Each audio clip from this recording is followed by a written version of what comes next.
Good morning, good evening, hello, everybody. Long time no see, and we are up again on our review with the Senua Saga, the Hellblade II.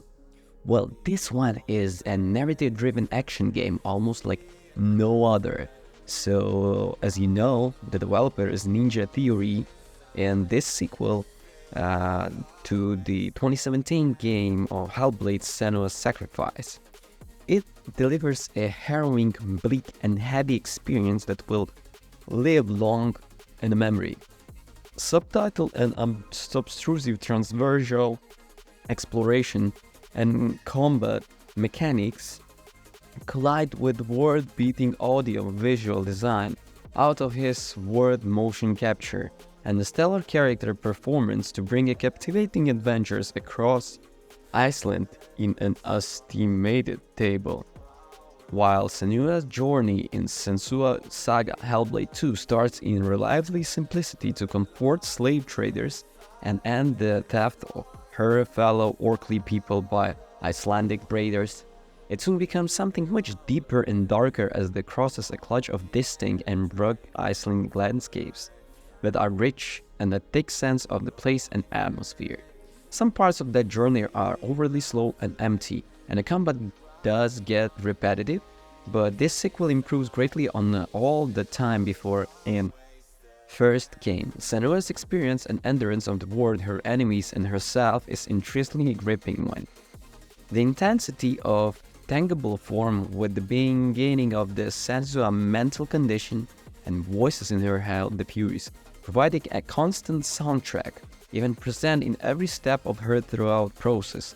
They immediately help to remind us of Senua's mental state, but this time looking more outward than inward, informing how Senua sees the world. Bringing this to life is breathtaking voice acting at performance capture, spreaded by a stunning performance from Miledia Jurgens, such as in Conviction Gerd and intensity of Jurgens' portal of Senua, that it often feels like you channeling what Senua feels. The binaural audio design once again works video game magic to disorient trick and immerse you further into a unique cerebral experience. From battling deep gear, guilt, and self-loathing to concepts of sacrifice, a weight of responsibility to others, and the struggle to balance all this and keep pushing it towards the darkness, toward the light, and its character performance for the ages. The supporting cast is an excellent addition to. A clutch of allies are compassion join Senua across parts of her journey, offering insight, friendship, world building, and background. They are all voiced and portrayed extensively and help to bring the journey and the world to life with acute humanity and realism. One of the others that brought to life with the intense realism and accuracy in Senua Saga Hellblade II is the worlds and its spectral environments. The landscapes of Iceland has been rebuilt with such care and accuracy that you and Senua can almost feel the fury of the volcanoes and yet the tranquility of the ocean that formed it. It's the one's most atmospheric games I ever seen and I ever experienced, and one of the best looking game for the Xbox to right now. The sense of place it has so rich in every location, from the most isolated, destroyed finishing snack on the stormy cliff edge to the deepest, darkest caves, which is subtly lit with the flickers of Senua's torch. Well, you know what?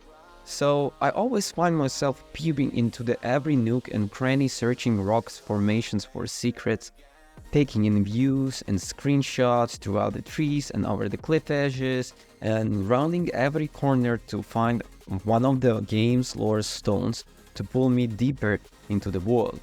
Dotted throughout the largest areas of environments are puzzles that expand on the first game and they offer a greater range of interactions with the world. While some are similar to the first game, finding rune symbols in the landscape to open doors, for example, and none are particularly taxing and are some relatively beginning world-altering puzzles that are exquisitely executed and satisfying to solve. Combat is markedly improved from the first game, throughout remains a close relative. Senua moves and strikes are much slicker than the first game, and each hit feels weighty and brutal. New graphics and bloody finisher animations emphasize this further, which killing blow traveling from Senua's hands to yours. Timing is crucial and is the point at which you will find the most risk and the satisfaction. One well-timed heavy strike can break an enemy guard throughout ringing clank, while the poorly timed strike or dodge can leave you exposed. With the latter, enemies are quick to take advantage of such mistakes to beat you down. This is where the combat can feel hard, heavy, and brutal, even if you feel never really think the danger of dying. The tools available to Senua are stripped back with only light and heavy attack, a dodge, a block, and a focus of abilities which slows down the time available to utilize. While I can recognize that the game is gunning for a more cinematic experience, handling combating for some more moves or weapons would have helped spice things up to a moment-to-moment level. For all it does expertly and impactfully, however, there are clinks in the leather armor of Senua's Hellblade II. For example, that excellence and detailed design can offer to go too far. In some dark environments, it appeared that some scary sounding noises were added to the already tense environment, and too heavy-handed to sake of it. Elsewhere, the theory is that resistance in the Senua's head can offer too much chatter, change commentary that doesn't match the action, or over-explains things repeatedly.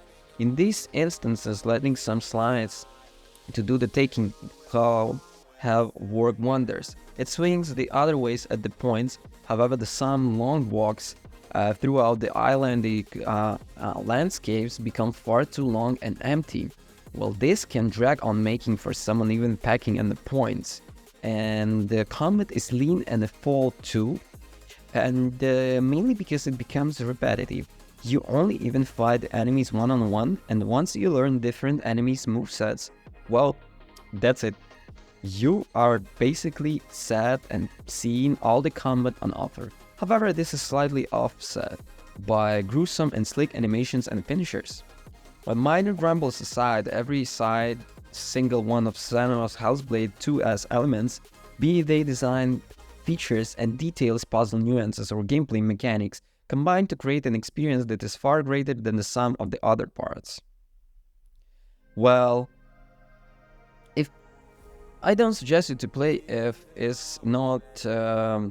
It wears heavy, bleak, and harrowing themes on its sleeve and offers very particular kind of intense experience about the darkness and the human psyche and mental health and the tales of Sender's sword. Well, I don't know. Honestly, I enjoyed this game, so I probably will suggest you guys to do it. About the cons, it's very repetitive and limited combat and very slow, empty at the times, but the other ones, the pros, are too much to comment on that, just because it's better to go and try. Okay, nevertheless, please hit that subscribe button and don't forget to rate and comment. Would be much appreciated. Bye.